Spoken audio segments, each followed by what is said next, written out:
Vamos a dar inicio como tal con el segundo capítulo, que viene a ser la parte de estática de fluidos. Y con lo que nos referimos a estática es todas esas situaciones en las cuales consideramos que el campo de velocidades de un fluido, que era la principal característica que teníamos que tomar en cuenta al momento de describir las propiedades de un fluido, o en este caso una de las principales propiedades que es lo referido al campo de velocidades, en este caso de estática de fluidos, generalmente se consideran velocidades nulas o velocidades constantes. Esto en lo referido o esto en el marco de la primera ley de Newton, que en este caso la mecánica que tomamos en cuenta aquí es esta mecánica newtoniana, esta mecánica clásica para este formalismo de estudio. Por lo tanto, es el criterio que se considera cuando hablamos de estática de fluidos en este caso. Vamos a aceptar el ingreso. Ya. Entonces, vamos a abordar lo que es presión, la ley de Pascal, que va a ser la base para estudiar muchas características de estos fluidos en reposo, y muchos de estos postulados que van a poder definirse a partir de la ley de Pascal nos van a servir más adelante cuando hablemos de movimiento de fluidos, de geometrías fluidas más generales en realidad, así como los conceptos de presión manométrica y presión absoluta. Vamos a ver también lo que es la variación de la presión estática. Esta presión generalmente, la presión estática varía principalmente debido al peso del mismo fluido. Y este peso obviamente es consecuencia de que el mismo está concebido en un campo gravitatorio. En este caso es el campo gravitatorio terrestre. Vamos a ver también los diferentes tipos de flujos, o perdón, de fluidos, tanto los incompresibles, en los cuales se consideran que tienen una densidad constante, y los compresibles. En este caso, su densidad va a ser variable. Generalmente, al hablar de fluidos compresibles, estamos hablando de gases. Y la medición de la presión estática y lo referido a la ley circuital de la manometría, como parte introductoria. Entonces, en lo que respecta a lo que es la presión, hemos visto que en los fluidos generalmente existen dos tipos de esfuerzos, al igual que en los sólidos. Eran los esfuerzos normales y los esfuerzos cortantes. Sin embargo, al hablar de condición hidrostática en mecánica de fluidos, la condición que se toma en cuenta es la no existencia de esfuerzos cortantes, dando como único, en este caso, como único esfuerzo presente a los esfuerzos normales. Estos esfuerzos normales en fluidos están caracterizados porque son esfuerzos de compresión. La naturaleza misma de estos esfuerzos tiene una simetría radial, en este caso en la dirección radial hacia el centro. Es decir, que al hablar de esfuerzos normales, al hablar de esfuerzos de compresión, estos esfuerzos van a ir siempre dirigidos de manera que van a tratar de reducir, en este caso, el área del fluido respecto a la cual nos estemos refiriendo. En pocas palabras, siempre van a tender o siempre van a actuar en dirección a la superficie, esta distribución de esfuerzos, estos esfuerzos normales, estos esfuerzos de compresión, que son los que vamos a conocer como presión en este caso. La definición formal matemática de la presión es en este caso cuando el área, en este caso una sección que consideremos un delta de área va a tender a cero. El límite en este caso, cuando este diferencial de área tiende a cero, de este cociente, que va a ser en este caso la razón de cambio de la fuerza con respecto del área. Esa es la definición en este caso del esfuerzo normal, del esfuerzo de compresión, que se va a conocer directamente como presión hidrostática. En este caso particular, al hablar de fluidos en reposo o de estática de fluidos. ¿Qué más? Esta distribución de presiones puede tener en general cualquier comportamiento o cualquier característica. Puede ser en este caso una distribución uniforme, entendiéndose por uniforme que el tamaño de estas flechitas va a ser el mismo en esta posición, va a ser el mismo en esta posición, el mismo en esta posición, de manera que la altura de este prisma de presiones va a ser constante. Eso se entiende por, en este caso, presión por distribución uniforme de presiones. O como pueden haber patrones de comportamiento en los cuales estas flechas tengan diferente magnitud en cada posición sobre esta superficie. En estos casos en los cuales esta presión va a variar en función de la posición de la superficie, va a tener diferente tamaño cada una de estas flechas, los procedimientos de resolución para hallar esta fuerza resultante debido a esta distribución de presiones, en este caso van a ser necesariamente por integración. Cuando tenemos en este caso una distribución de presiones uniforme, esta fuerza resultante se halla directamente multiplicando base por altura, que la base generalmente está referida al área de la sección que estemos considerando, y la fuerza, o perdón, y la altura a un valor de presión, que en este caso estamos hablando de un valor de presión promedio, lo cual nos permitiría encontrar una fuerza resultante. Eso en el caso de una distribución uniforme. Como les reitero nuevamente, el procedimiento que se va a emplear para hallar fuerzas sobre superficies, en este caso inclinadas o superficies curvas, generalmente son métodos de integración, porque estas distribuciones de presiones no suelen ser uniformes. Eso es a lo que me refiero cuando hablo de distribución de presiones. Esa es la utilidad que le vamos a encontrar en este caso a esta aplicación. Y fíjense que estas presiones siempre van a ser perpendiculares a la superficie sobre la cual están actuando. Esto por concepto, eso por concepto simplemente, muchachos. Por definición más propiamente hablando, ¿no? Bueno, no sé si tienen alguna duda de esa parte.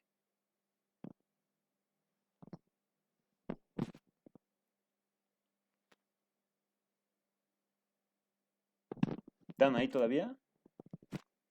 ¿Cuántos se han escapado? Ah, ya estamos bien. 19.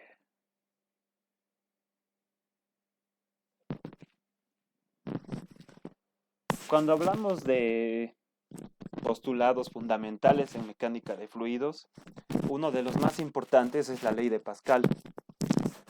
¿Qué dice el enunciado? En el siglo XVII, el matemático francés Blaise Pascal demuestra que la intensidad de la presión que actúa en un punto de un fluido es la misma en todas las direcciones. Ya, este es el clásico ejemplo del prisma fluido. Analizamos una porción en un fluido y hacemos que sus dimensiones tiendan a cero, tiendan a ser pequeñas. El resultado de esto es que las presiones que actúan en las caras de este prisma, cuando las dimensiones de este prisma son muy pequeñas, estas presiones van a ser iguales. Estas presiones que actúan sobre la cara superior, inferior, posterior izquierda, derecha, en una dirección arbitraria, etc. Van a ser iguales. Quiere decir que la presión, en este caso, en un punto, por eso hablamos de un prisma de dimensiones pequeñas, que la presión en un punto va a ser la misma sin importar la dirección que se esté considerando. Un ejemplo clásico de la ley de Pascal, de cómo se aplica, es el típico caso de, ¿cómo se llama este dispositivo? Esta grúa hidráulica, si no me equivoco. A ver, vamos a manejarlo adecuadamente.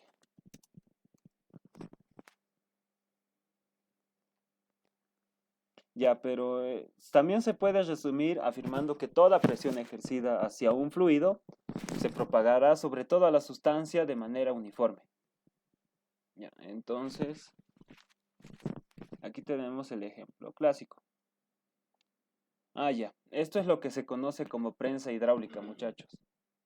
Ya lo han debido ver seguro en varios problemas, tal vez en física 102, pero la importancia de este problema radica en que lo que nos dice Pascal, que la presión en este caso es la misma, sin importar la dirección, que la presión en un punto por si acaso, en el medio fluido, en este caso en todo lo que está pintado de azul, que es el líquido hidráulico, al que está referido esta prensa hidráulica. Que la presión en un punto determinado va a ser en este caso la misma, sin importar la dirección en la cual se esté apuntando. A ver, tengo... No tengo. Ya, perdón. La utilidad que tiene entender esto es que esta presión que se aplica mediante un extremo de esta prensa va a tender en este caso a distribuirse a todas las moléculas que conforman el fluido. Y lo interesante aquí es que como me dice que la dirección no importa, es la misma en todas las direcciones, se va a distribuir de la misma manera en cada punto que conforma este fluido, y en cada punto y en cada dirección. Eso implica que, a ver, ¿qué quiero? Esto quiero. Lo que implica es que esta presión, ay, qué chiste,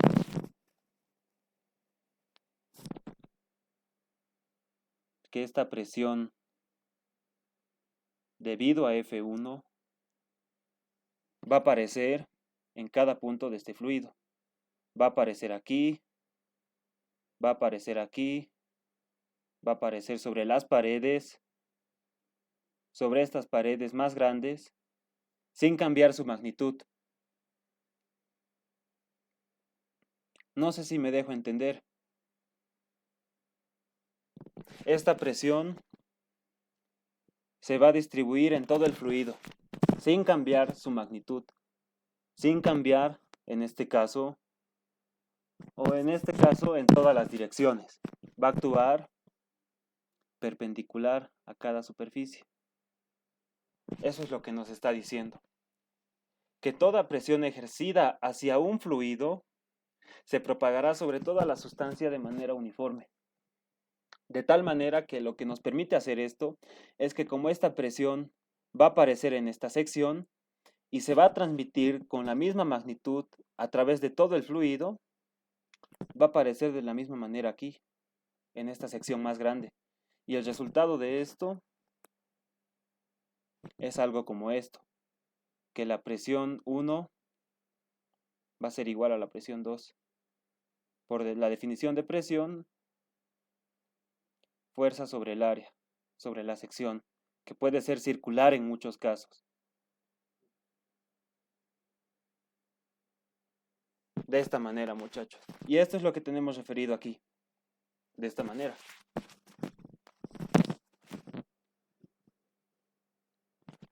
En este caso lo que nos dice es que esta presión se está propagando a través de todo el fluido. De manera uniforme. Con el mismo valor, si vale el término. Como hacíamos referencia en este punto, uniforme. Cualquier cambio de presión que apliquemos por un extremo se va a propagar a través de todo el fluido. Eso es lo que hace referencia a la ley de Pascal.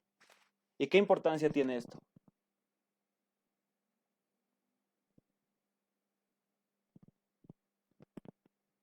Que cuando nosotros estudiemos el caso de la presión atmosférica, vamos a ver que esta presión que se propaga a través de todo el medio fluido puede ser también la misma presión atmosférica.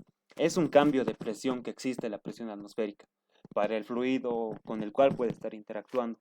Y el hecho de que se propague a través de todo el fluido puede dar lugar a que esto esté presente tanto de manera interna como de manera externa, dependiendo de la atmósfera donde se encuentre situado, en este caso nuestro elemento de estudio.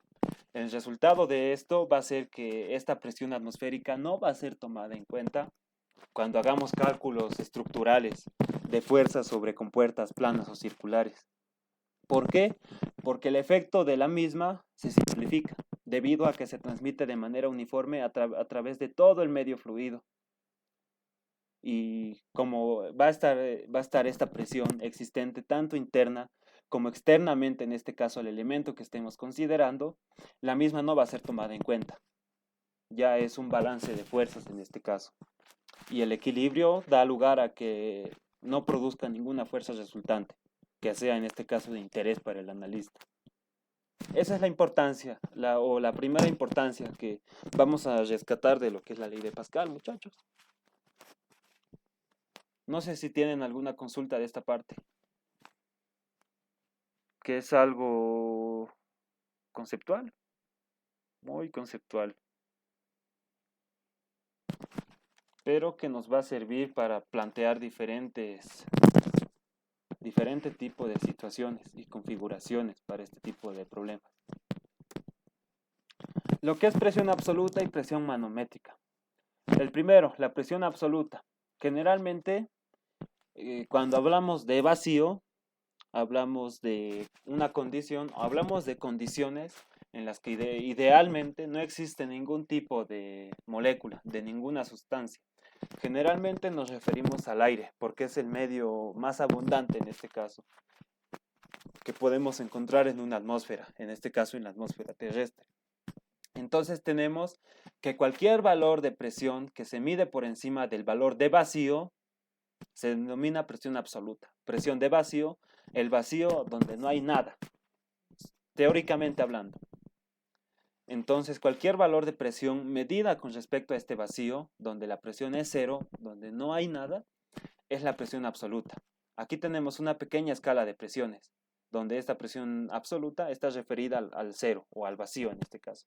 Tenemos también lo que es la presión manométrica. Cualquier presión medida por encima o por debajo de la presión atmosférica se llamará presión manométrica, P sub G. Esto ya va a depender del autor al cual hagamos referencia. En este caso, tenemos que Gibeler lo denota de esta manera. Pero si se fijan, por ejemplo, en White, ay, ¿qué es esto? Ya, lo va a representar como presión manométrica, P sub MAN, presión manométrica, a esta presión G, que generalmente viene del inglés gauge, que significa manómetro. A eso hace referencia P sub G, si lo ven también en algunas otras bibliografías, o en algún libro de problemas resueltos que pillen por ahí. Entonces, esta presión manométrica es cualquier presión que no está referida al vacío, como en el caso de la absoluta, sino es cualquier presión que está montada sobre un caballito. Aquí está la presión, y aquí está el caballito. Ya, está feo ese caballito, pero es un caballito.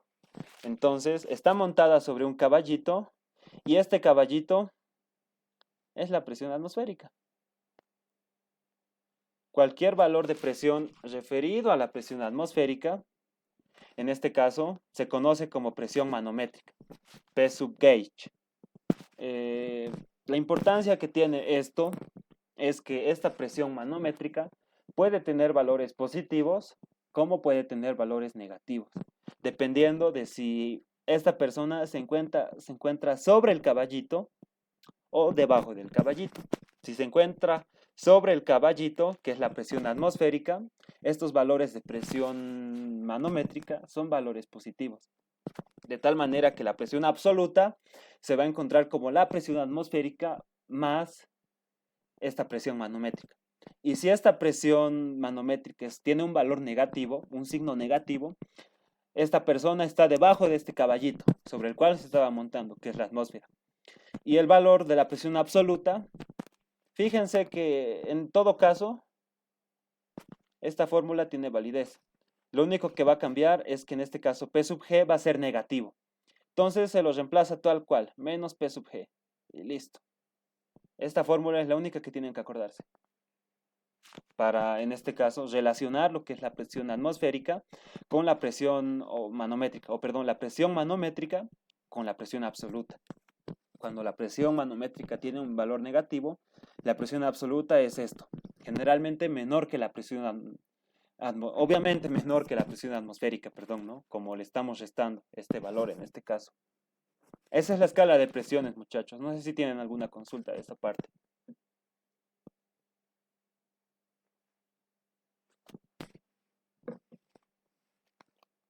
Ah, sublime. ¿Dudas, consultas?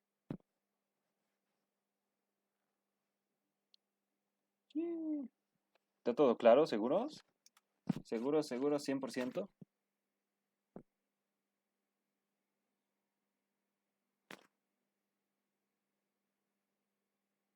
Eso de la ley de Pascal me preocupa que entiendan. Mm, Por eso pregunto, muchachos, si tienen dudas. Variación de la presión estática. Mm,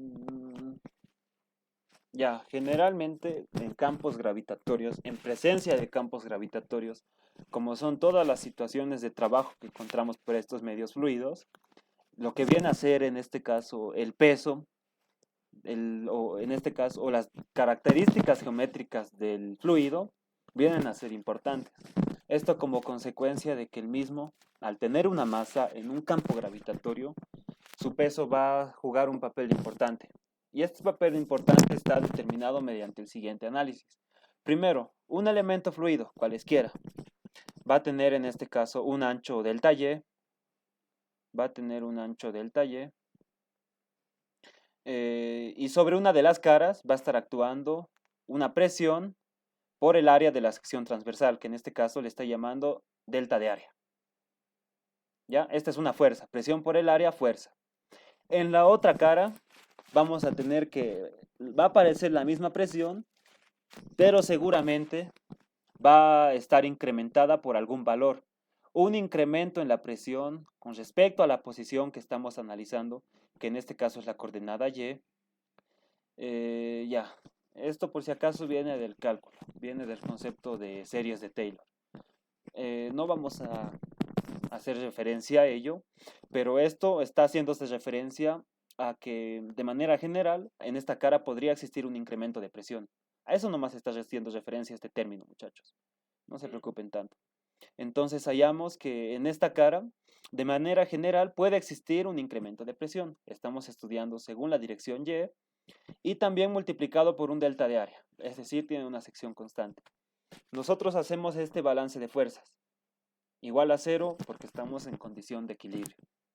Entonces, presión por el área que actúa en la dirección Y positivo menos este término de presión por el área que va a ser igual en este caso todo a cero. El resultado es que este término se simplifica con este término y este término solito va a ser igual a cero. Y ustedes saben ya por el concepto de diferencial, de derivada, que el diferencial de cualquier cosa que sea igual a cero es consecuencia de que este argumento, de que esa cosa, qué horrible, qué horrible, qué horrible, qué horrible, de que ese término sea constante. Eso, estimados jovencitos. La presión es constante. Esa es la conclusión a la cual llegamos de hacer el análisis a lo largo de la coordenada Y.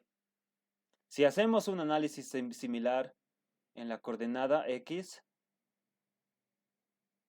vamos a obtener algo como esto. En este caso, esto va a estar referido a X.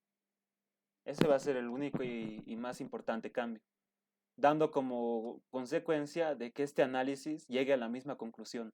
La presión en la dirección Y es constante, presión en X es constante. En pocas palabras, como el cambio de presión es cero, indica que la presión permanece constante en el plano horizontal, plano X, Y.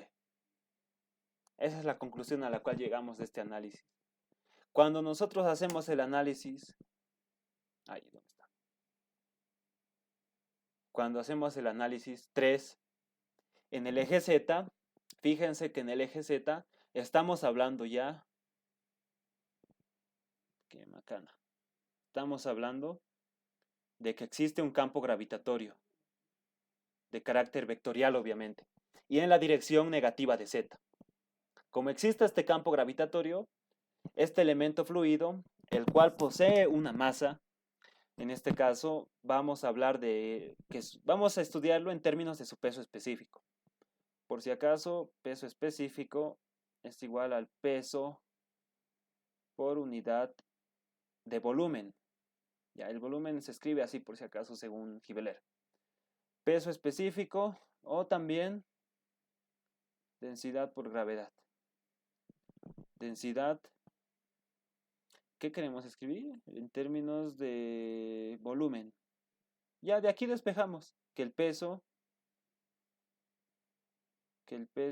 es igual, peso específico por el volumen. Y en este caso, como estamos considerando un pequeño prisma en forma de cilindro, este volumen es el área de sección transversal delta A por la altura, que es delta Z. Y de esta manera tenemos el volumen. Volumen por el peso específico es el peso. Y es una de las fuerzas que tomamos en cuenta en este análisis.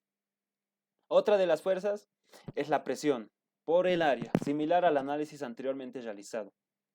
Y en la dirección, en este caso opuesta, un incremento de presión referido al eje Z, en este caso, multiplicado por la respectiva área, para que esta presión se convierta en fuerza, en este caso, porque fuerza es igual a presión por el área. De esta manera, ese es el análisis de las fuerzas que intervienen en este problema o en esta situación. Nosotros reemplazamos en nuestra condición de equilibrio para el eje Z y el resultado de igualar todo esto a cero, este término con este término se simplifican y va a ser que en este caso todo este término se va a igualar con este término, simplificándose delta Z, simplificándose delta del área, y el resultado va a ser que el cambio en la presión va a ser debido al peso específico. Y en este caso, los incrementos de presión van a estar dados en la dirección de Z negativo para el sistema de referencia mostrado. Esa es la conclusión de realizar este análisis, que cuando se considera el peso de un fluido, cuando se considera el peso de un fluido, la presión en la dirección horizontal es constante en el plano horizontal, en el plano XY que habíamos analizado. Sin embargo, en la dirección vertical, esta presión aumenta con la profundidad. Conforme esta coordenada Z se vuelve más negativa, este cambio en Z, porque estos diferenciales representan cambios. Si este cambio en Z se vuelve un valor negativo, esta presión va a tender a aumentar. Eso es lo que va a ocurrir, que cuando nosotros bajemos, o en este caso descendamos en el fluido, la presión va a aumentar. En otras palabras, la presión aumenta hacia abajo. Eso es lo que nos está diciendo, debido a esta columna, en este caso de fluido, que se está considerando. Yo creo que no hay mucho problema en esta parte. Este análisis es en realidad bastante elemental. Ya lo han abarcado con el docente. De todas maneras, lo estamos viendo aquí como un pantallazo por la importancia que tiene para los problemas que están por venir, para las situaciones que estamos por considerar. Entonces, no sé si tienen alguna duda de esta parte.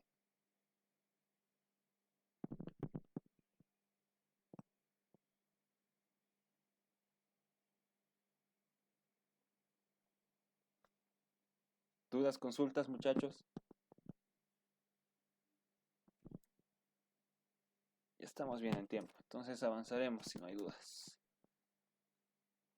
Algo también importante es que cuando hablemos de variación de la presión estática, fíjense que aquí tenemos un comportamiento. Y este comportamiento va a estar en función de este peso específico. Y este peso específico va a tener un comportamiento dado en función de si estamos hablando de fluidos compresibles, como los gases, o fluidos incompresibles, como generalmente se asume es el caso de los líquidos. Generalmente, a menos que se especifique lo contrario. Entonces, como este análisis está en función de este peso específico, podemos estudiar dos situaciones a partir de este planteamiento. En el caso de los fluidos o de la variación de la presión para fluidos incompresibles, incompresible hace referencia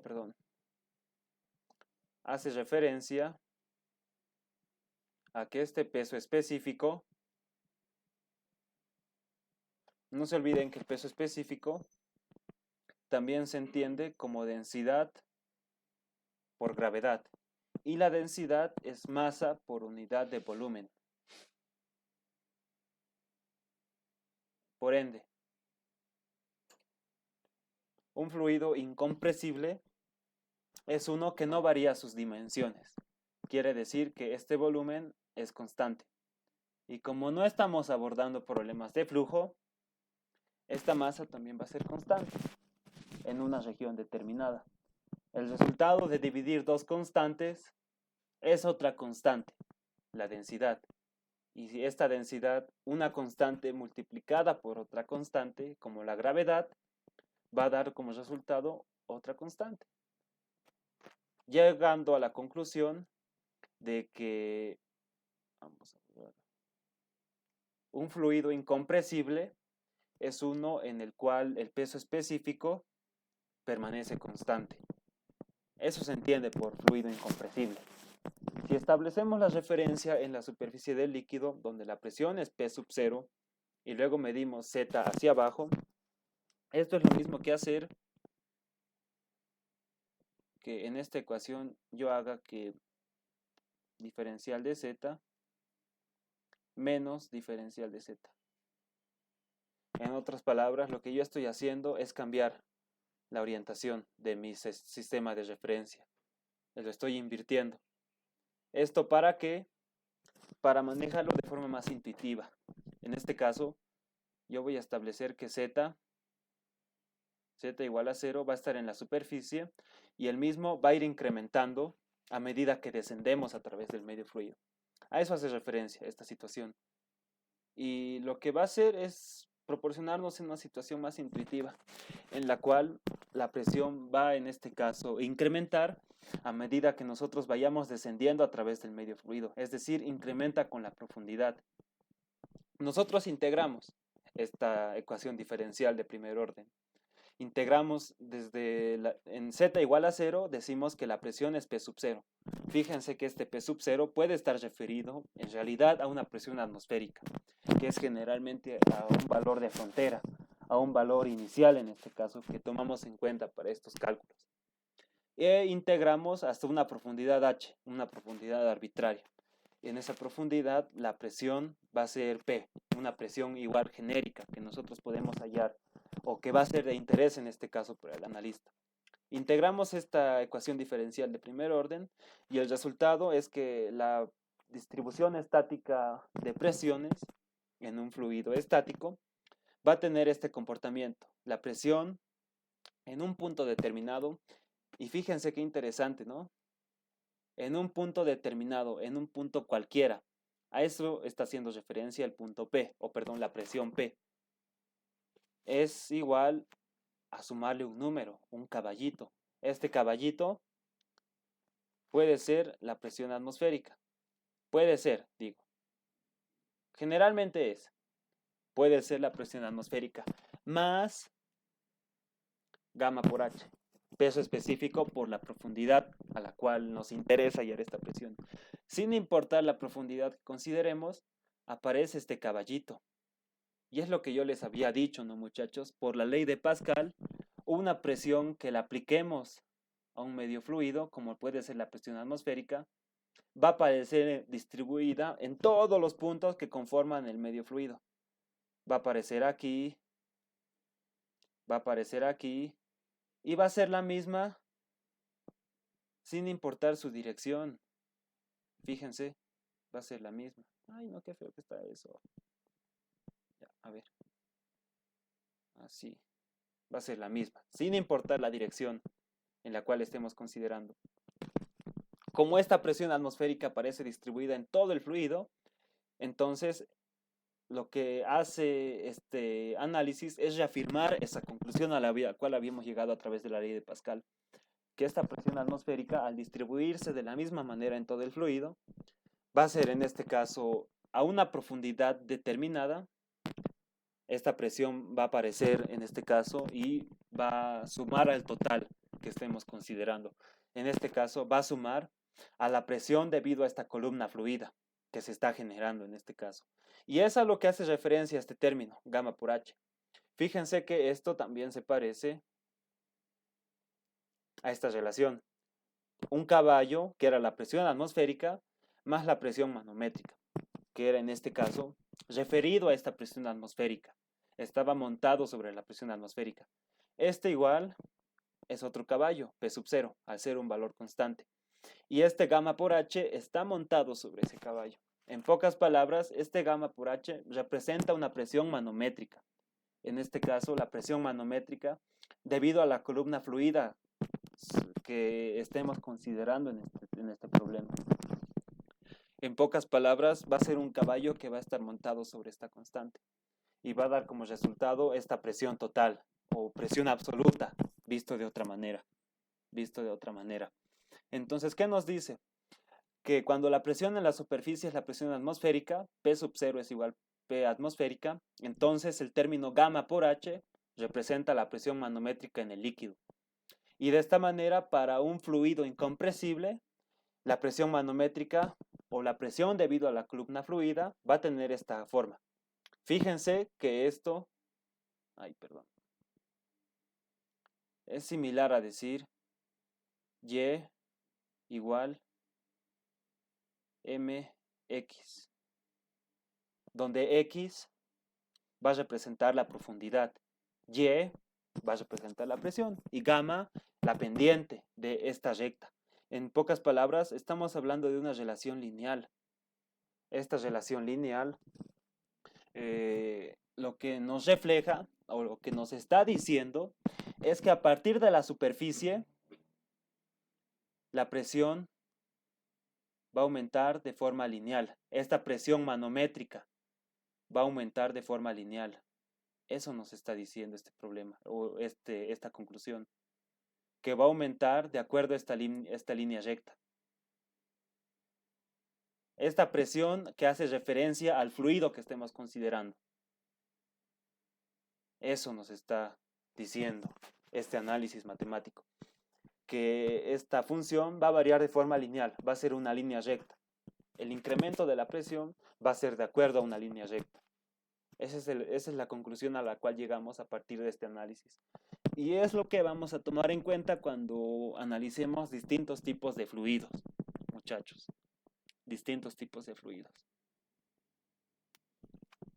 Dudas, consultas de esta parte.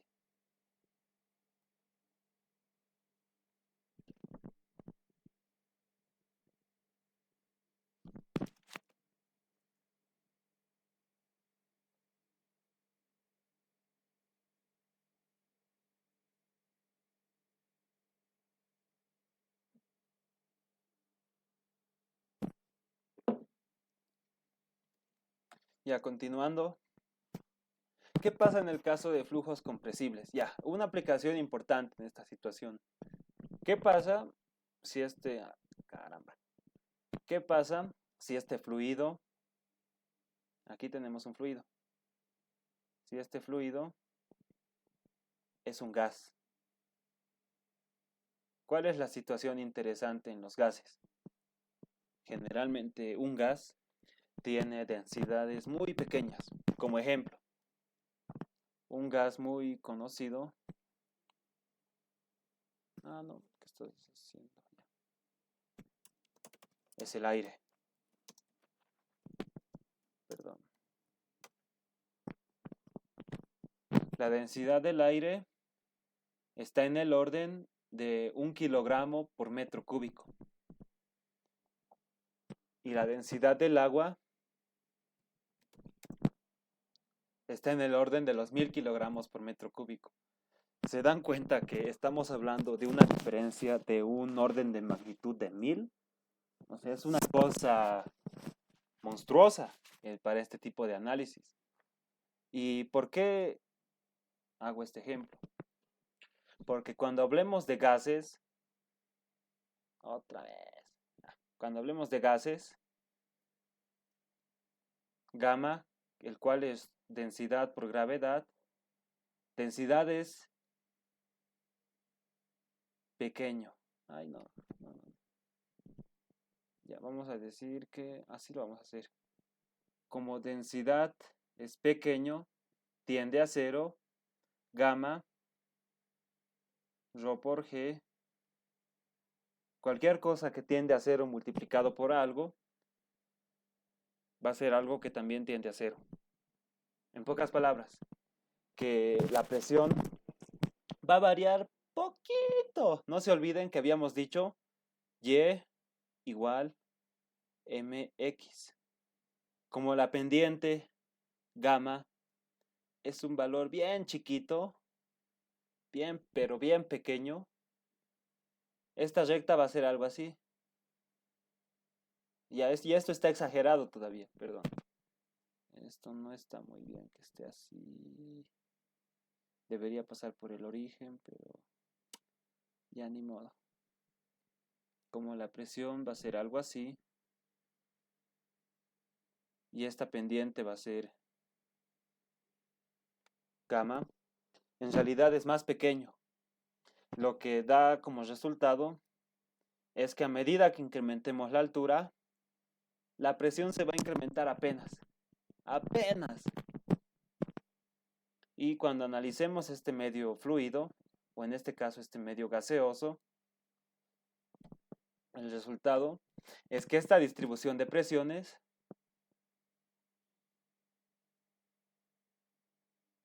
va a ser algo pues Michi. Este triangulito que se formaba va a ser algo Michi, pero bien Michi. Y generalmente es despreciable. En pocas palabras, que la presión va a ser algo así. No va a variar en pocas palabras. Como gamma tiende a cero, esta presión también tiende a cero. Esta presión manométrica, esta presión debido a la columna líquida. Y el resultado es que a medida que vayamos descendiendo por el fluido, la única presión presente va a ser esta presión externa a la cual hacíamos referencia, este P sub cero, esta presión atmosférica, que se transmite en todo el fluido de acuerdo a la ley de Pascal. En pocas palabras, aquí va a aparecer P sub cero, vamos a ir descendiendo P sub cero y solo va a estar P sub cero. Ese es el análisis que se toma en cuenta. P sub cero, constante. De esta manera. P sub cero a medida que vayamos descendiendo por el fluido. En pocas palabras, el gas no va a presentar una contribución realmente importante a esta presión. No va a manifestar como tal un comportamiento de presión hidrostática. Debido a que su densidad es muy pequeña, obviamente. Ese es el criterio que se toma en cuenta. En pocas palabras, la presión en todos los puntos del gas es constante. Esa es la conclusión a la que quiero llegar. Es constante. La presión aquí, aquí, aquí, aquí es la misma. Eso era, muchachos. Creo que lo tengo plasmado aquí. Para pequeños cambios de elevación, la presión estática del gas en un tanque, recipiente, manómetro. ¿Se va a hacer negro? ¿Está aquí? No sé. Negro. Negro.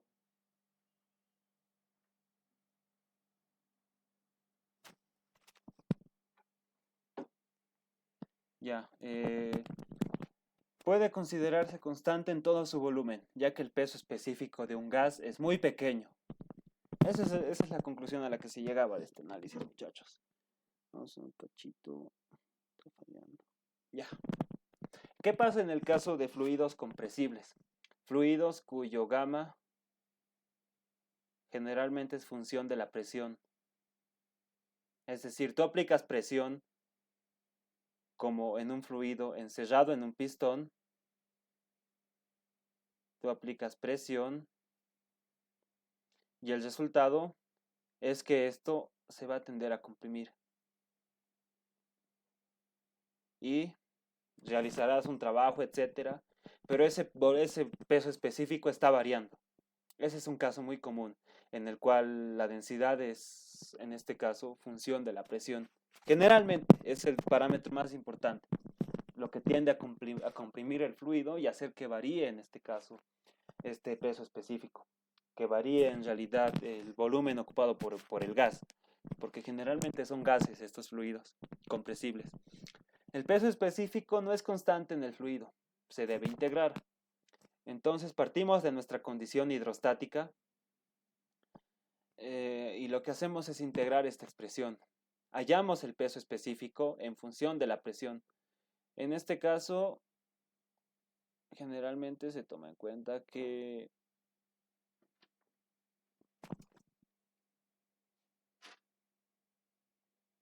cachito.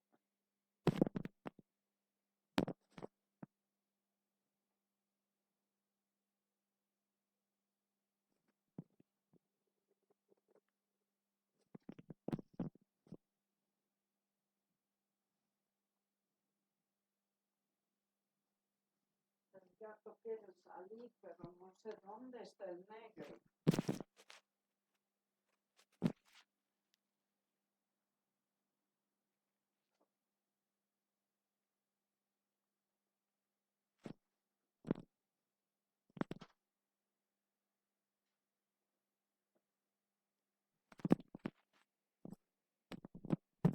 Ya, continuamos, chocos, perdón. Generalmente el análisis es que presión por el volumen, ya, esto vamos a deducir, ¿no?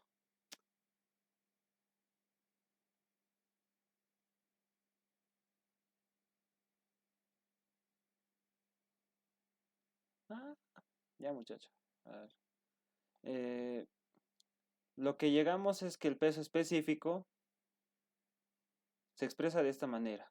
Ya esto de analizar a partir de la ley de gases ideales, ¿no, muchachos? Entonces, acuérdense, número de moles, masa entre el peso molar, PV es igual NRT es igual M sobre M RT. Ya, perdón que esté tan mala letra. De aquí despejamos lo que ordenamos como nos interese. Generalmente densidad o el número de, perdón, la constante universal de los gases entre el peso molar es la constante para el gas en específico. Eso se encuentra en tablas termodinámicas. Y el resultado es que presión sobre R del gas por la temperatura, esto pasa a dividir, va a ser igual a masa entre el volumen, y esto es la densidad. Si a esto le multiplicamos por la gravedad, va a ser que densidad por gravedad, peso específico, va a ser presión, gravedad, R por la temperatura. Y eso es lo que tenemos aquí, básicamente, como peso específico. Eso es lo que se toma en cuenta para el caso de gases. Ya, no era la idea explayarme tanto en ese análisis. Pero es lo que se considera este modelo matemático, que es una ecuación diferencial de primer orden. Lo importante aquí va a ser hallar la relación de la temperatura en función de la posición. Y hay diferentes modelos de esta condición o de cómo la temperatura va a variar en función de esta posición, de esta altura. No se olviden que aquí estamos hablando de una coordenada absoluta, z, que puede ser en este caso la superficie de la Tierra. Por ejemplo, un modelo muy conocido es el siguiente, donde tenemos que a diferentes alturas, con respecto a la superficie terrestre, por ejemplo en la troposfera, entre 0 y 11 kilómetros. Fíjense cómo esta variación de la temperatura en función de la altura va a tener un comportamiento lineal. Nosotros podríamos hallar la forma de esta recta planteándolo de esta manera. T en función de z es igual a más b z. Y nosotros podemos hallar mediante los métodos que ya mejor dominemos la forma matemática de esta recta. En este caso hallar las constantes a y b. Esto nos va a servir para trabajar en este modelo matemático y realizar las respectivas integraciones que nos puedan interesar en este caso. Y un caso particular en el cual está haciendo hincapié el libro es cuando tenemos una temperatura constante.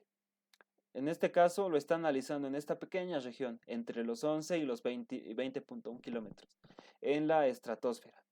En este caso es una atmósfera aproximadamente isotérmica. Considera esta temperatura constante de subcero y procede a integrar,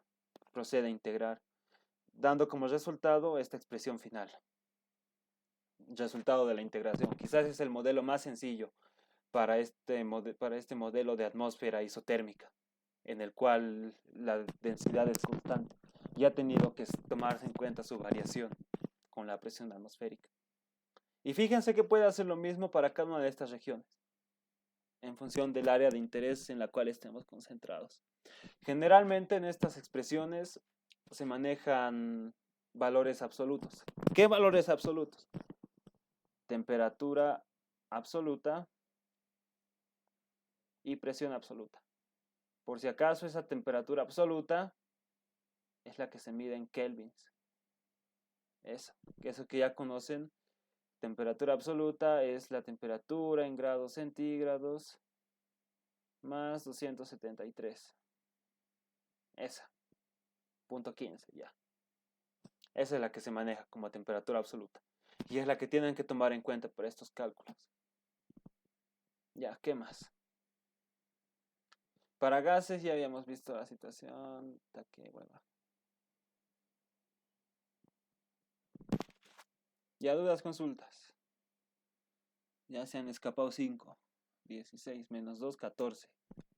Ya, en el caso para el tema de lo que es medición de la presión.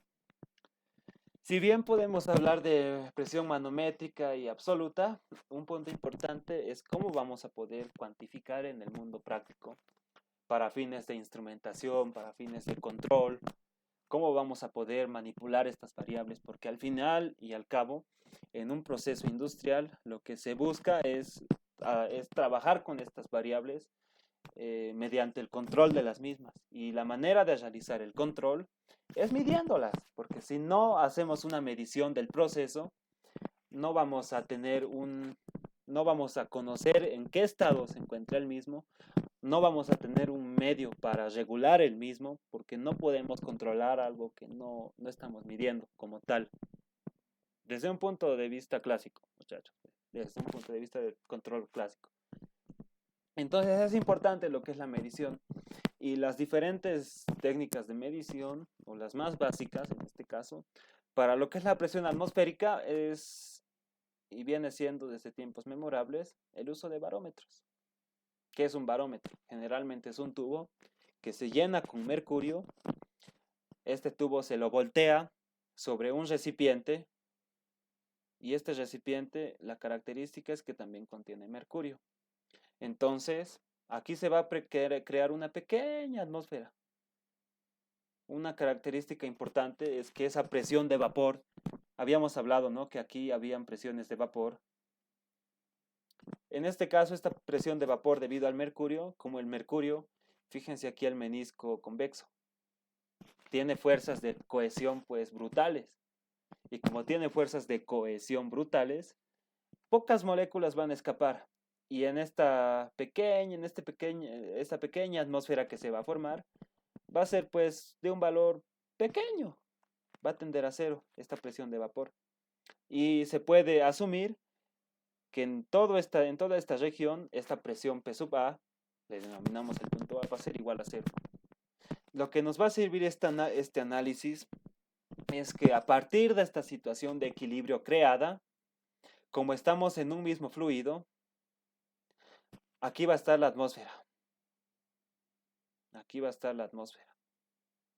Y esta presión atmosférica va a estar, en este caso, como este fluido está conectado a una altura determinada, va a ser la misma. De tal manera que la presión en C va a ser igual a la presión en B. Como la presión en C es igual a la presión en B, es igual a la presión en B. En B, ¿qué tenemos? Presión en B es igual a la presión debido a esta columna. Como ya hemos dicho que aquí la presión es prácticamente cero, la presión en B va a ser el peso específico del mercurio por esa altura H. Esa es la presión debido a la columna fluida que habíamos hablado. Mientras que la presión en C va a ser la presión atmosférica. Fíjense qué interesante análisis, ¿no? Midiendo esta altura, esta columna fluida y conociendo obviamente la densidad del mercurio, hemos determinado el valor de esa presión atmosférica. Esa es la utilidad de este barómetro, que es un instrumento muy clásico de medición de presión atmosférica, basado en este caso en una condición hidrostática, ¿no? Como estamos hablando de una situación de equilibrio, a una profundidad dada, a un mismo nivel de referencia dado, la presión es la misma. Eso es lo que se toma en cuenta para este análisis. Algo similar tenemos en el caso del manómetro. En este caso se utiliza un tubo transparente para determinar la presión manométrica del líquido. Manométrica. De ahí su nombre, ¿no? De manómetro. De ahí su nombre, que es para medir la presión manométrica. En este caso, esa presión referida a la atmósfera. Referida a la atmósfera. Hay dos técnicas. Colocando un piezómetro, que es un pequeño tubo que se coloca en uno, generalmente en uno de los bordes del recipiente que nos interesa medir la presión. Cualquier presión que haya sobre las paredes va a dar lugar a que este fluido ascienda. Y el otro es colocando un manómetro en forma de U, un manómetro simple. Generalmente es el más empleado, en este caso el manómetro, para medir estas diferencias de presión, o estas presiones manométricas, en este caso. Ya, ¿qué más? Dudas, consultas de esta parte.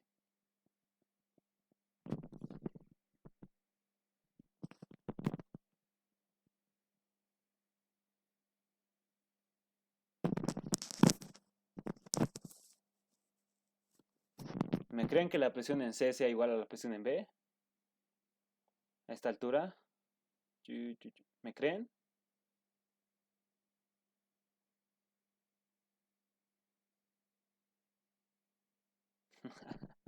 No dicen nada. ¿Cómo es, muchachos? Sí.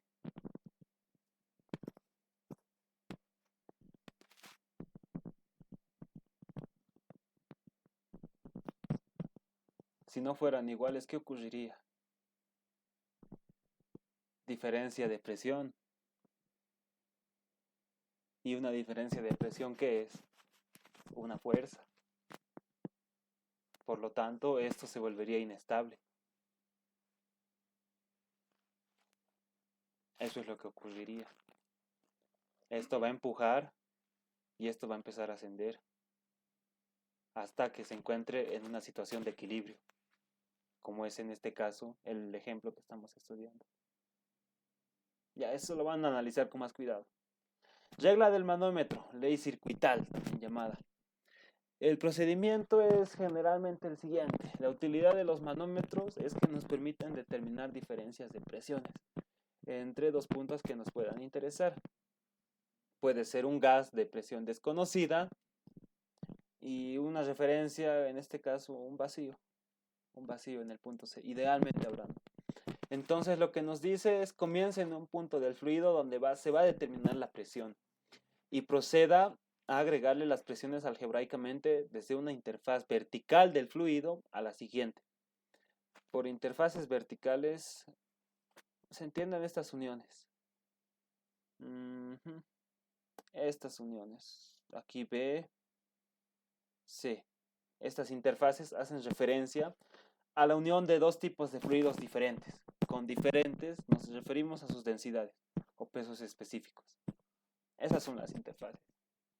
Y son interfaces verticales, ¿no? Hasta llegar a la superficie del líquido en el otro extremo del manómetro. Un término de presión siempre será positivo si está por debajo de un punto, ya que provocará un aumento, y será negativo si está por encima de un punto, ya que provocará una disminución. En pocas palabras, empezamos en A, presión en A, y nos movemos a través del mismo nivel. En este caso estamos en el mismo fluido, en el mismo fluido. ¡Ah, caray! Hemos llegado al mismo nivel. y seguimos en el mismo fluido. Entonces, no tomamos en cuenta ninguna de estas dimensiones. De este punto, que puede ser el A', saltamos a este punto de aquí que estoy rayando bien feo, al A2'. Saltamos como si nada, porque estamos en el mismo fluido. Ya estamos en A2'. ¿Qué hacemos? Para llegar a la siguiente interfaz, tenemos que subir. ¿De qué me tengo que acordar aquí? Que el campo gravitatorio terrestre actúa hacia abajo. En este caso, estoy subiendo, estoy yendo en contra del campo gravitatorio. Lo que va a dar lugar es que el efecto que va a tener, porque no se olviden que estas presiones manómetricas eran consecuencia del peso del fluido.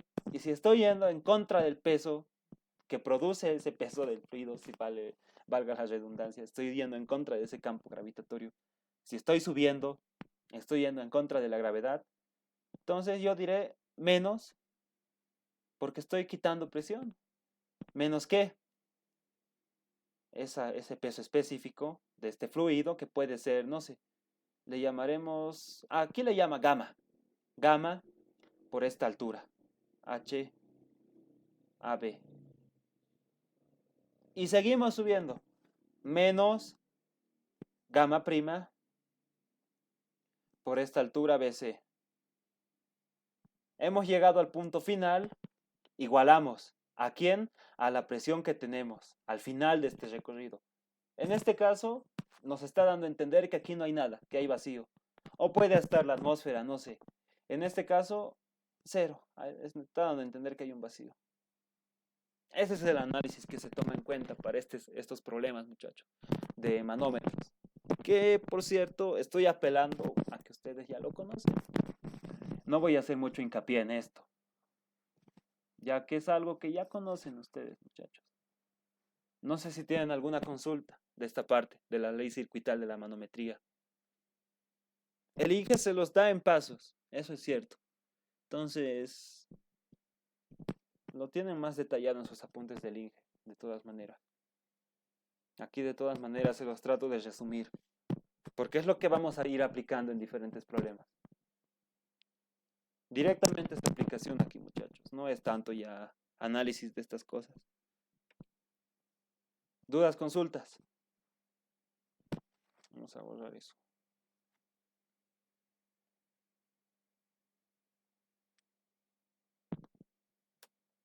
Entonces, una aplicación importante puede ser un manómetro diferencial, ya sea en cualquiera de sus dos configuraciones, ¿no? Con un tubo inferior o superior.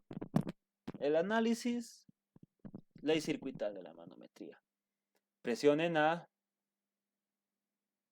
descendemos, como estamos descendiendo, a través del mismo fluido hasta la siguiente interfaz.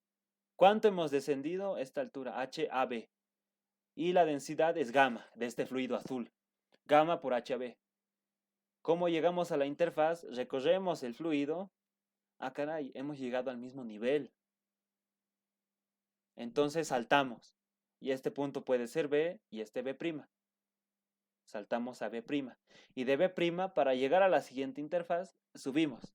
Como hay que subir, restamos en nuestra ecuación, porque estamos yendo en contra del campo gravitatorio. Ya es una manera de acordarse, para que no la piensen tanto tal vez. Entonces es menos gamma prima, el peso específico del fluido que estamos considerando. Por esta altura que estamos ascendiendo en este caso, que es H sub PC. Estamos en C. Ahora para ir de C a D, estamos ya en el fluido, en el azul, de peso específico gamma. Como subimos, para llegar al siguiente o a nuestro punto de destino, menos gamma por HCD. Llegamos al punto de destino, igualamos con la presión que nos interesa. Y podemos despejar las relaciones que sean pertinentes al problema que estemos requiriendo. De esta manera. En este caso, esta es la relación que hallamos con este problema. Este es el cambio en presiones que se considera. Algo similar puede hacerse si el manómetro es superficial. Fíjense que en este caso, estos manómetros diferenciales son usados para determinar diferencias de presiones entre dos puntos de conducto por el cual hay flujo. cuando exista una circulación de fluido. Esto va a ser importante para hidrodinámica. Pero fíjense que el análisis es el mismo que ya conocemos previamente de la ley circuital de la manometría. El análisis es el mismo, muchachos. Entonces yo les invito a que lo realicen detalladamente. Ya. Dudas, consultas, muchachos. De esta parte. ¿Qué más? Ya, esto vamos a mover aquí. Ahí está mejor. Más pertinente. Dudas, consultas, muchachos, jovencitos. 9:30. Esta es la clase de la anterior semana, creo, ¿no? No de la anterior, de hace 3 semanas, cuando se ha suspendido por el tema del congreso de la asamblea del centro de estudiantes, nuestra clase. ¿Dudas, consultas, muchachos? ¿Están vivos todavía? Ahí. Quedan 12 de 19 que éramos. ¿Dudas, consultas, muchachos?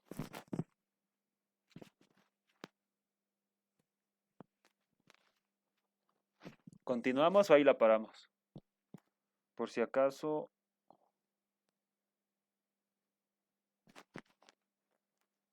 La siguiente presentación ya es un poco más seria, porque esto es algo que ya es crucial y ya es tema de evaluación directa en este parcial. Vamos a ver el tema de fuerzas. Ay, mira. Ya. Vamos a ver el tema de fuerzas, muchachos. Específicamente hablando de fuerzas hidrostáticas sobre superficies planas. Cuando hablemos de fuerza, vamos a ver que generalmente consideramos varios métodos. 3 métodos específicamente hablando, que son los que tienen más importancia práctica al momento de hacer estos análisis estructurales. El más importante va a ser obviamente el de la fórmula, usando momentos de inercia, pero no es el único. La idea es que ustedes tengan un abanico de herramientas para poder dar solución a estos problemas que aparezcan, ¿no?, en estos análisis.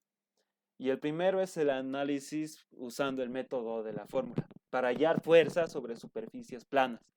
En este caso, estas fuerzas están dadas por estas distribuciones de presiones, como en este caso tenemos, como este prisma.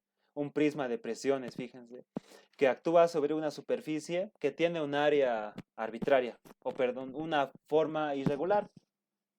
Pero vamos a ver que pese a que tenga esa forma irregular, lo único que nos va a interesar es su centroide, para hallar el tamaño de esta fuerza resultante, y sus inercias, para hallar la posición, porque esta fuerza resultante es como lo que hacíamos en mecánica técnica 1, ¿no?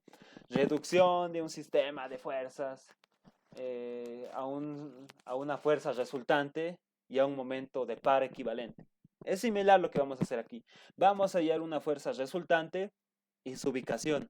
Esa ubicación referida a un sistema de coordenadas que generalmente este sistema, este plano, porque es un plano, ¿no?, XY, contiene a la placa que estamos estudiando y parte de la superficie libre, o sea, si aquí tenemos el recipiente del fluido, esta es la superficie libre. Aquí puede estar la compuerta. A eso. Y aquí está todo el fluido, todo el fluido. A eso hace referencia. Parte de la superficie libre, ese sistema de referencia que vamos a considerar. Entonces lo que hacemos es considerar que la superficie es una placa plana, de forma arbitraria, y la misma está sumergida en el líquido y orientado un ángulo no es U, ¿por qué? Ya ver dónde está otra griega.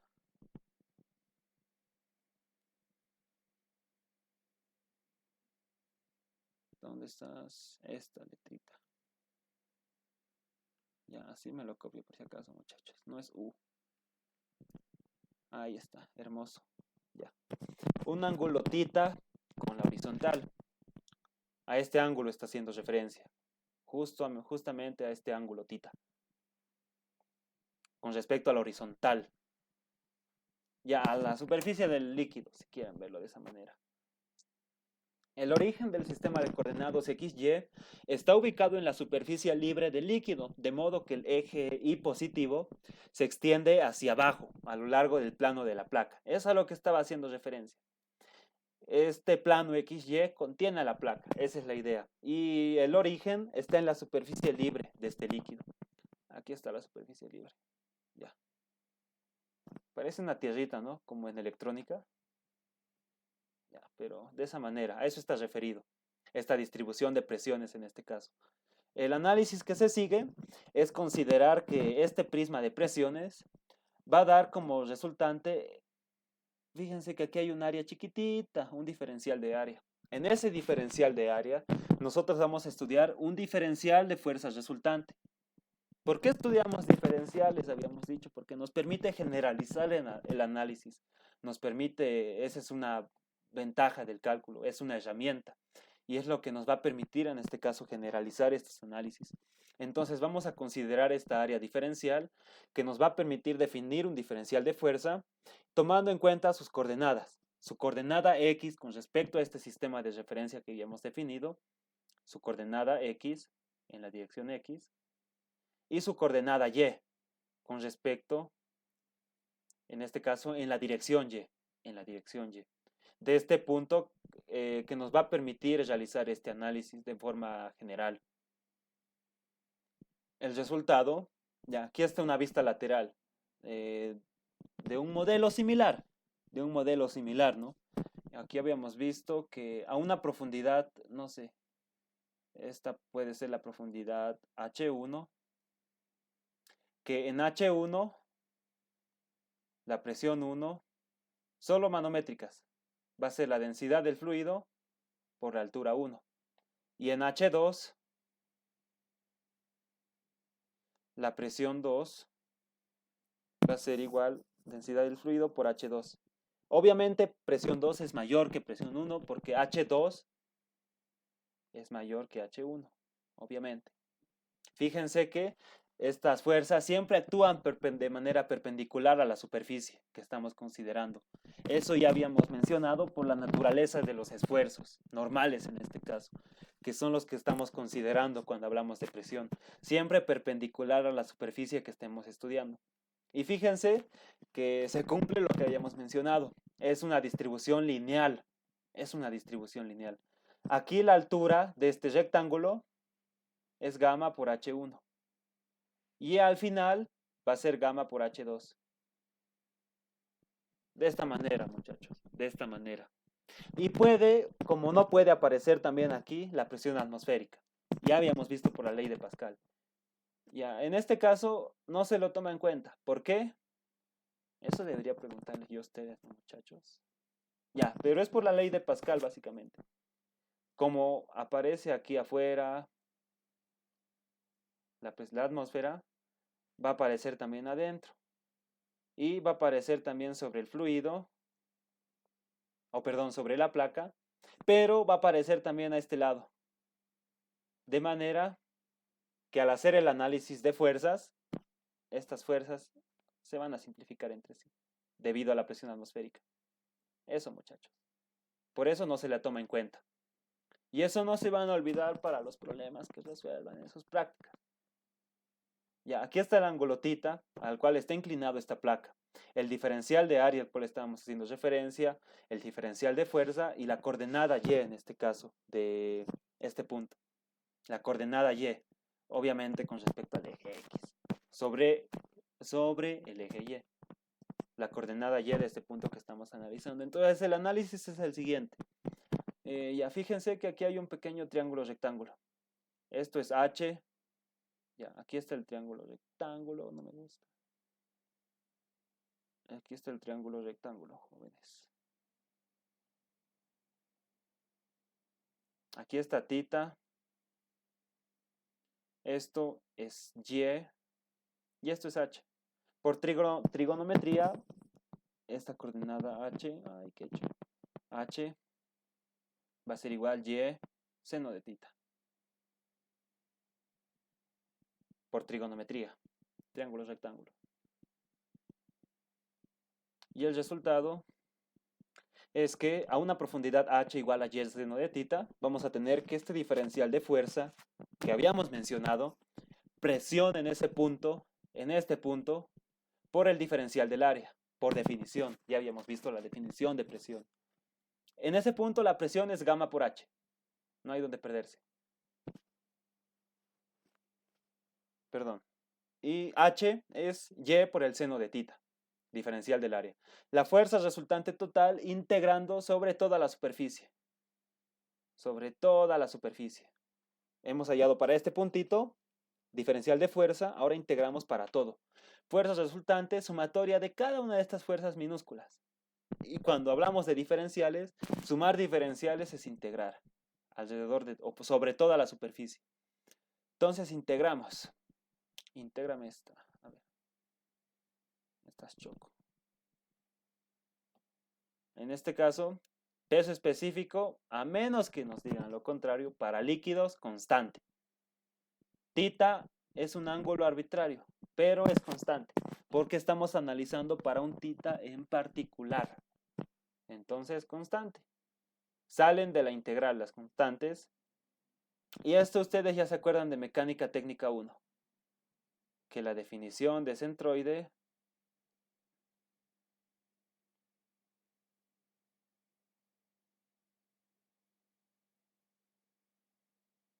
era esta. Esto obviamente es el área. Con respecto a este sistema de coordenadas dado, obviamente. Por lo tanto, si nosotros pasamos esto a multiplicar, esta integral que aparece aquí va a ser igual a esto. La coordenada del centro de presiones, la coordenada Y del centro de presiones, diré, del centro de gravedad de la placa, del centroide de la placa más propiamente hablando, multiplicado por el área de la misma. Y Y sombrerito por el seno de tita va a ser igual a H sombrerito, de la misma manera. De tal manera que la fuerza resultante se encuentra de esta manera. De esta manera, muchachos. Ya está muy rayado lo puesto. De esta manera.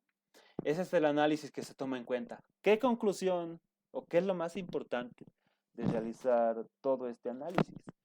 Llegar a la conclusión de que la fuerza resultante sobre una placa plana sumergida en un fluido, fíjense que la placa es plana, ¿no? No hemos dicho que es curva en ningún momento. Es la presión en el centro de gravedad multiplicado por el área. ¿Por qué la presión en el centro de gravedad? Porque esta presión en el centro de gravedad es el peso específico por la profundidad H del centro de gravedad o del centroide de la placa que estamos estudiando. Esto es lo que refleja este H sombrerito. La coordenada del centroide. La coordenada del centroide, muchachos. En pocas palabras, con calcular la presión en el centro de gravedad y multiplicarlo por el área de la placa, ya estamos servidos. Ya estamos servidos. Ya hemos resuelto la mitad del problema. La otra mitad es la más interesante, porque lo que tenemos que hacer ahora es hallar la posición de dónde se está aplicando esta fuerza. Si bien para calcularla solo nos interesa la profundidad del centro de gravedad, para conocer dónde está actuando esta fuerza, su posición, que generalmente se le denota como Y sub P, y en realidad también existe X sub P, ¿no? El análisis tridimensional. También existe X sombrerito, que es la posición del centroide, respecto al sistema de referencia que estemos manejando. Pero para hallar la posición de esta fuerza resultante, y aquí está especificado, esto lo van a revisar. Se procede de esta manera. Es un balance de momentos el que se realiza. Es un balance de momentos. Tanto con respecto al eje X, como respecto al eje Y. Es un balance de momentos entre la distribución de presiones entre cada una de estas fuerzas y la fuerza resultante. Y el resultado de hacer ese balance de fuerzas, que ya no lo he puesto aquí, porque ya tampoco es el objetivo, ¿no? Son estas expresiones algebraicas, son estas expresiones, ¿no? La posición del centro de presiones, ay no, ya, la posición del centro de presiones, uy, está bien, Y sub P va a ser igual a la posición, fíjense que todo con respecto a este sistema de referencia dado, no se me confundan, que está en la superficie libre del fluido, en este caso, va a ser igual a la posición, en este caso, del centroide de la placa más la inercia. Cuando una inercia o cualquier cosa que tenga un sombrerito, en este caso va a estar referido o va a hacer referencia al centroide de la placa. Esta inercia I sub X, con este sombrerito, es el momento de inercia de la placa con respecto a un eje que pasa por el centroide de la misma. Y es un eje paralelo al eje X, paralelo al eje X. Es decir, puede ser un eje como este, X sombrerito, que pasa por el centroide. Ya vamos a, como cuando hacemos ajuste de curvas, el puntito bien grande. Y así la regresión se cumple, ¿no? Pero la inercia se calcula con respecto a ese eje, un eje paralelo. Esto nace de realizar un análisis, como les comentaba, un balance de momentos entre esa fuerza resultante y la fuerza creada por cada una de estas, o perdón, por esta distribución de presiones, y también del análisis de teorema de ejes paralelos. Y es por eso que aparece este momento, en este caso, este momento referido al centroide de la placa, y sub X con el sombrerito. ¿Y qué pasa en el caso de X sub P? Un poquito más especial, porque ya no tenemos un momento de inercia, tenemos un producto de inercia. Estos productos de inercia ya se acordarán de su estática, pueden ser positivos o pueden ser negativos, dependiendo. Cuando existen configuraciones simétricas, su valor es negativo, o perdón, su valor es nulo, su valor es nulo. Pueden ser positivos, negativos o nulos estos productos de inercia. Sin embargo, estos momentos de inercia solamente son positivos o son nulos, en algún caso bien específico, ¿no? Pero generalmente solo son positivos. Eso es lo que se toma en cuenta. Y en el caso de XP, como lo mencionaba, la posición del centro de presiones, donde está actuando, ubicación de la fuerza resultante, la posición del centro de presiones XP, y también hemos visto Y sub P, va a ser la posición del centroide de la placa, del centro de gravedad de la placa, más este término. Es decir, la fuerza resultante de la distribución de presión actúa a través de un punto de la placa llamado centro de presión. Ese es el centro de presión, el que se muestra aquí, P. Y aquí actúa la fuerza resultante. Fíjense que las posiciones son diferentes, ¿no? Centroide, C, centro de presiones, P. De esa manera, muchachos. ¿Cómo es, muchachos? ¿Alguna consulta? ¿Se han cansado? Aquí está un poco más aclarado las variables que estoy utilizando.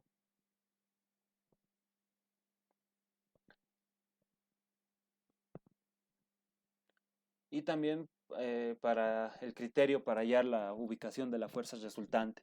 En este caso, fíjense que si existe una simetría respecto a un eje que pasa por el centroide de la placa, este producto de inercias es cero y XY es igual a cero.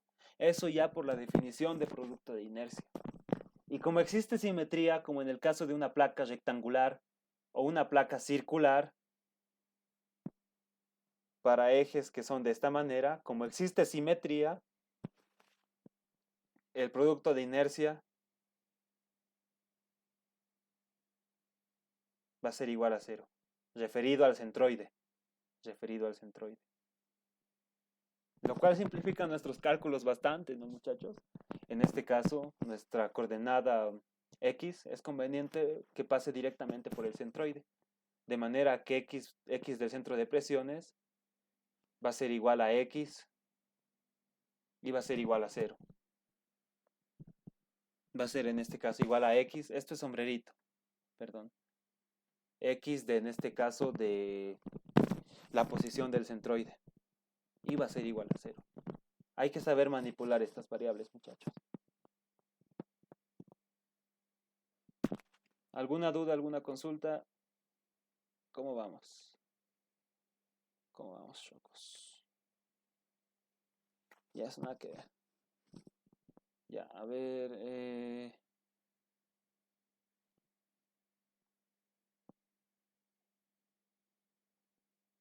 Ya, ¿cómo es? ¿Dudas, consultas?